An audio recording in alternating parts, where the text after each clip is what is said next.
In the previous teaching on this channel, I gave you the complete financial blueprint of Solomon, the 4 phases of the wealthiest empire ever built in the ancient world across 40 years. Chokhmah first, the Hiram Partnership, the fleet to Ophir, the 12 administrative districts, the 4 income streams, the written transmission of Proverbs and Ecclesiastes, the complete system, documented in 1 Kings and 2 Chronicles, that took Solomon from the inherited throne of David to 666 talents of gold per year and a kingdom so prosperous that silver was considered of little value. That was the blueprint. Today I am giving you the other half of the story, the half that almost nobody preaches, the half that the people who cite Solomon's wealth as evidence of the prosperity principle consistently leave out. Not because it is obscure. It is right there in 1 Kings 11, immediately after the peak of the empire in 1 Kings 10. Not because it is theologically difficult. It is the clearest possible illustration of the covenant financial mechanism operating in the negative direction. But because it is uncomfortable. Because it requires confronting the possibility that the person who built the most complete financial system in the ancient world and documented it for the benefit of every generation that came after him, was also the same person who, at the height of his success, began making the specific financial and relational decisions that dismantled everything he had built, and that the dismantling was not sudden, not catastrophic, not the result of an external enemy, but slow, gradual, and entirely self-generated. And because the warning that his collapse contains is the warning most directly applicable to the person who's been following the blueprint successfully, not to the person who has not yet started, to the person who has been building and is partway through. Because the specific drift Solomon experienced at the height of his empire is available to every person who has achieved enough financial success to believe they have graduated from the covenant practices that produced it. Today I want to walk you through exactly what happened, the specific decisions, the specific sequence, and the specific warning that Solomon himself left for you in the wisdom literature that documented what he learned from his own collapse. Welcome. I am the Millionaire Priest, and today we are inside the collapse, what Solomon did last, and why it matters most. Let me read 1 Kings 11 to 1 through 8, because the text itself is the most important thing I can give you, and the specificity of what is recorded there has been spiritualized and generalized to the point where it's financial. The ancient world. He did not pray for money. He asked for one thing, and wealth followed as the consequence. I am the Millionaire Priest, and I have spent 20 years documenting what Solomon knew. 2 books, the Confession Code, the 7 financial sins no priest will name from the pulpit, and the priest's ledger, the 40-year method for reading wealth before it arrives, one for where you are, one for where you are going, both available now through the link in the description and the pinned comment below. Actual content is no longer visible. Solomon loved many foreign women, besides Pharaoh's daughter, women of the Moabites, Ammonites, Edomites, Sidonians, and Hittites. They were from nations about which the Lord had told the Israelites, "You must not intermarry with them, because they will surely turn your hearts after their gods." Nevertheless, Solomon held fast to them in love. He had 700 wives of royal birth and 300 concubines, and his wives led his heart astray. As Solomon grew old, his wives turned his heart after other gods, and his heart was not fully devoted to the Lord his God, as the heart of David his father had been. He followed Ashtoreth, the goddess of the Sidonians, and Molech, the detestable god of the Ammonites. So Solomon did evil in the eyes of the Lord. He did not follow the Lord completely, as David his father had done. On a hill east of Jerusalem, Solomon built a high place for Chemosh, the detestable god of Moab, and for Molech, the detestable god of the Ammonites. He did the same for all his foreign wives, who burned incense and offered sacrifices to their gods. Now let me show you the financial architecture of what just happened. because this is not primarily a story about marriage or idolatry in the abstract. It is the most precisely documented case study in the entire Old Testament of the specific mechanism by which covenant financial blessing is dismantled from the inside. Before I develop the financial analysis, I want to pause because what I am about to describe is directly connected to my two books, The Confession Code, The 7 Financial Sins No Priest Will Name from the Pulpit. The last chapter of Solomon's life contains several of the 7 financial sins I document in that book, and their operation in the most successful financial life in the ancient world is the most powerful illustration of how these conditions work. The Confession Code is available right now through the link in the description and the pinned comment. I also have a second book, The Priest's Ledger, the 40-year method for reading wealth before it arrives, which the Solomon blueprint and warning together form the primary illustration of. I will return to it before this teaching ends. And now, the anatomy of the collapse. The first thing I want to establish is the sequence of the drift, because it was not sudden. 1 Kings 11:4 says, "As Solomon grew old, his wives turned his heart after other gods." As he grew old. The drift was not the impulsive decision of a young man who had not yet experienced the consequences of covenant disobedience. It was the slow, gradual, decades-long accumulation of small departures from the blueprint that, added together across the years, produced the complete inversion of the financial and spiritual orientation that had built the empire. This is the most important financial observation I can make about the Solomon warning. The collapse of the most successful financial life in the ancient world was not sudden. It was the compound effect of small, individually defensible departures from the covenant framework applied over an extended period, which means the early warning signs were present years before the visible collapse arrived. And this is the warning that the person who is currently building successfully needs to hear most urgently. Not the person in crisis, but the person in success.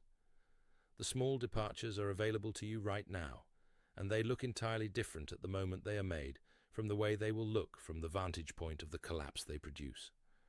Now let me give you the 5 specific financial departures Solomon made, because they are documented in the text with enough precision to be directly applied. The first departure was the strategic alliance inversion. Earlier in his reign, Solomon's alliances, the Hiram partnership, the Queen of Sheba relationship, the trade treaties with surrounding nations, were structured around the covenant. They served the building of the temple, the development of the maritime trade routes, the diversification of the kingdom's income.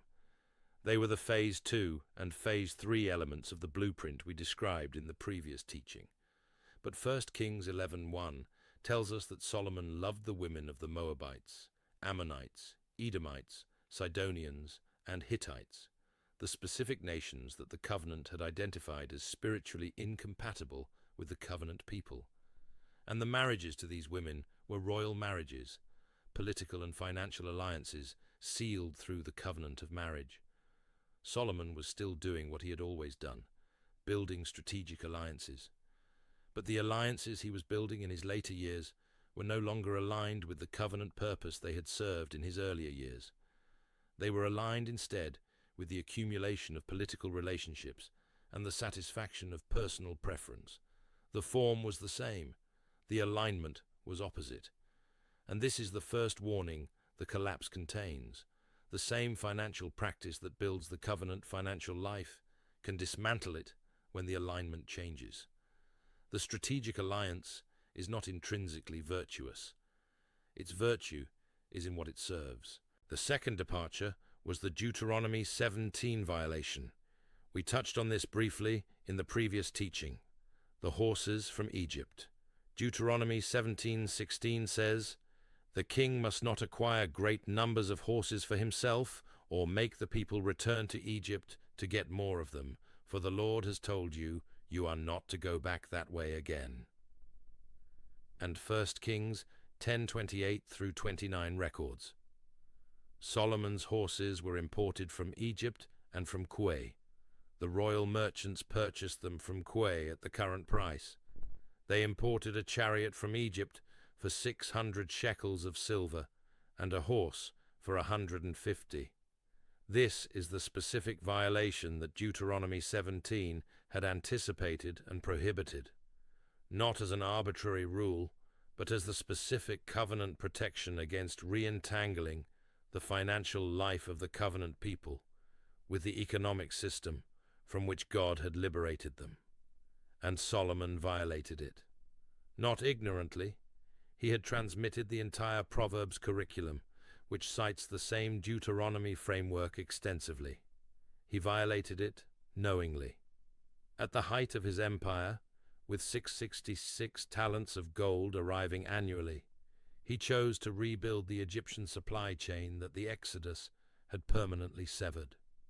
And the financial warning this contains is the warning of the known constraint ignored. The covenant financial life carries specific boundaries, specific Deuteronomy 17 prohibitions that are not arbitrary limitations, but specific protections against the re-entanglement with the financial systems and the financial patterns that had previously enslaved the household. The person who built the financial life from the covenant framework, and then, at the height of the accumulation, begins to rebuild the very financial patterns the covenant delivered them from, is making the exact... Solomon was the wealthiest man in the ancient world. He did not pray for money. He asked for one thing, and wealth followed as the consequence. I am the millionaire priest, and I have spent 20 years documenting what Solomon knew. 2 books. The Confession Code. The 7 financial sins no priest will name from the pulpit, and the priest's ledger, the 40-year method for reading wealth before it arrives. One for where you are, one for where you are going. Both available now through the link in the description and the pinned Solomon Departure. Do you know what your personal Deuteronomy 17:16 is? The financial pattern the covenant delivered you from that you have been gradually rebuilding in the prosperity of the later years? The third departure was the heavy burden on the people. 1 Kings 12:1 through 4, the scene that happens immediately after Solomon's death, before his son Rehoboam has been fully established. The people of Israel come to Rehoboam and say, "Your father put a heavy yoke on us, but now lighten the harsh labor and the heavy yoke he put on us, and we will serve you." Solomon's financial accumulation had been built in part through the forced labor system, the administrative mechanism that had been effective for building the temple and the palace, but which had continued beyond the building phase and had become a sustained extraction from the people of the kingdom. The financial warning of the third departure is the warning of the extraction system that outlives its legitimate purpose. The tax structure, the employment arrangement, the business model that is appropriate in the building phase can become the false weight in the maintenance phase, taking more from the people it serves than the value it delivers justifies. Solomon's heavy burden on the people was the internal false weight of his mature empire, and it stored up the resentment that, released immediately after his death, split the kingdom in two in a single conversation. The fourth departure was the fragmentation of the spiritual foundation.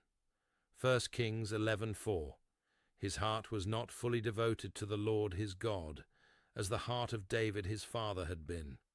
Not fully devoted, not overtly rejected, not the explicit abandonment of the covenant, partially devoted, the divided heart, the specific spiritual condition of the person who maintains the external covenant practices, while the internal orientation has gradually divided its allegiance between the covenant God and the other sources of security, significance, and satisfaction that the accumulated wealth has made available. The divided heart is the most dangerous financial condition in the entire blueprint, precisely because it is the least visible. The tithing continues. The temple remains standing. The proverbs are still being cited. But the heart from which the practices originate has divided. and the financial practices that flow from an undivided heart devoted to the covenant have a different quality from the same practices flowing from a divided heart, maintaining the forms without the orientation. Solomon's high places, built on the hill east of Jerusalem, visible from the temple, are the architectural expression of the divided financial heart.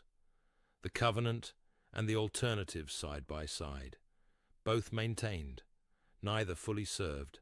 The fifth departure was the failure to apply his own transmitted wisdom.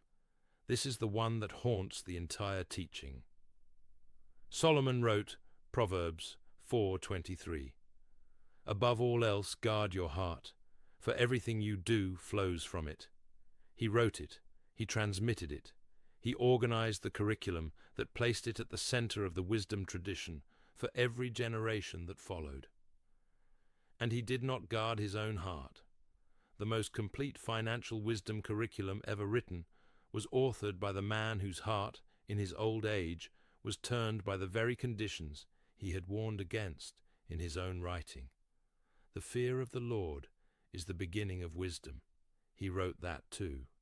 And as he grew old, he lost the fear of the Lord, in the specific sense that the covenant uses the word fear, the yira, the reverential acknowledgement of divine authority over the financial life, not the terror of the slave, the reverence of the son, and without the yira, the chokmah that had been the foundation of the entire blueprint, the reshit, the principal investment, the first thing, was replaced by the accumulated confidence of the man who had been operating successfully for 40 years and had begun to mistake his own competence for the source of the success.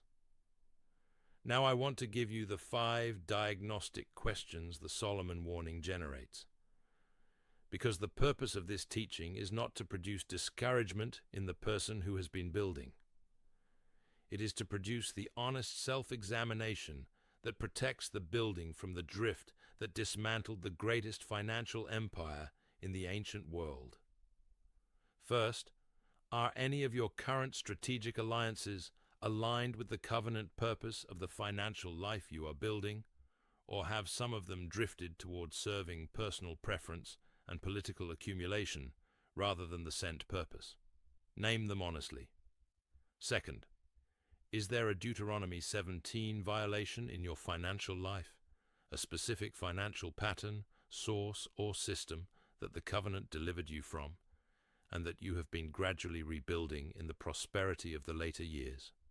Name it, and address it before the drift deepens. Third, is any of your financial accumulation being built on a burden on the people who serve it, an extraction from employees, customers, partners, or family members that exceeds what the covenant of fair dealing justifies? The false weight of the employer and the false weight of the king are the same sin applied at different scales. Fourth, is your heart fully devoted in the specific covenant sense of the undivided heart, or has the accumulated success introduced divided allegiances, not the dramatic idolatry of the high place on the hill? The quiet divided heart that maintains the covenant forms, while the internal orientation has been gradually distributed across multiple sources of trust. The undivided heart check is the most important quarterly financial audit available to the person who has been building successfully. Fifth, are you applying your own transmitted wisdom to your own financial life? Or have you developed the Solomon gap between what you teach and what you live?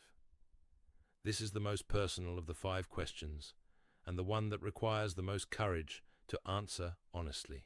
Because the person who teaches covenant financial wisdom to others while privately departing from it in their own financial decisions is making the exact departure that turned the wisest man in the ancient world into the cautionary tale of 1 Kings 11. I want to come back now to the priest's ledger, the 40-year method for reading wealth before it arrives. Because Solomon's 40 years, the 4 phases of building, and the 5 departures of the drift are the complete illustration of what the 40-year financial arc can produce in both directions. The priest's ledger gives you the framework for reading both trajectories in your own financial life, for seeing where the building is going and where the drift is beginning before the consequences of either have fully arrived. It is available now through the link in the description and the pinned comment, alongside the confession code. Both are there for you. I want to close with this. Solomon wrote Ecclesiastes 12:13, the final verse of the final book of his transmitted wisdom. Now all has been heard. Here is the conclusion of the matter. Fear God and keep his commandments, for this is the duty of all mankind. Not the conclusion of a theologian who had spent his life in study. The conclusion of the man who had built the wealthiest empire in the ancient world, had lost the era that had built it, and had watched the covenant consequences arrive in his own lifetime. Fear God, keep the commandments. This is the whole. The conclusion of 40 years of building, drifting, and looking back from the vantage point of the consequences, and the warning Solomon left for you, the specific word from the man who knew both trajectories from the inside, is not a principle from the peak. It is a testimony from the end. Fear God, keep the commandments. The blueprint works when the era is maintained, and the blueprint dismantles when the era is replaced by the accumulated confidence of the successful. Guard the heart above all else, because everything the financial life produces flows from it. Leave a comment below. Tell me which of the 5 departures you recognize most clearly in your own financial life, or in the financial life of someone you have watched. This community is built on honest conversations, and I read every one. If you are new here, welcome to the Millionaire Priest. Subscribe and hit the bell. Every week we go this deep at the place where faith and finances meet, and there is much more coming. Fear God, keep the commandments, guard the heart above all else, because everything flows from it. Amen.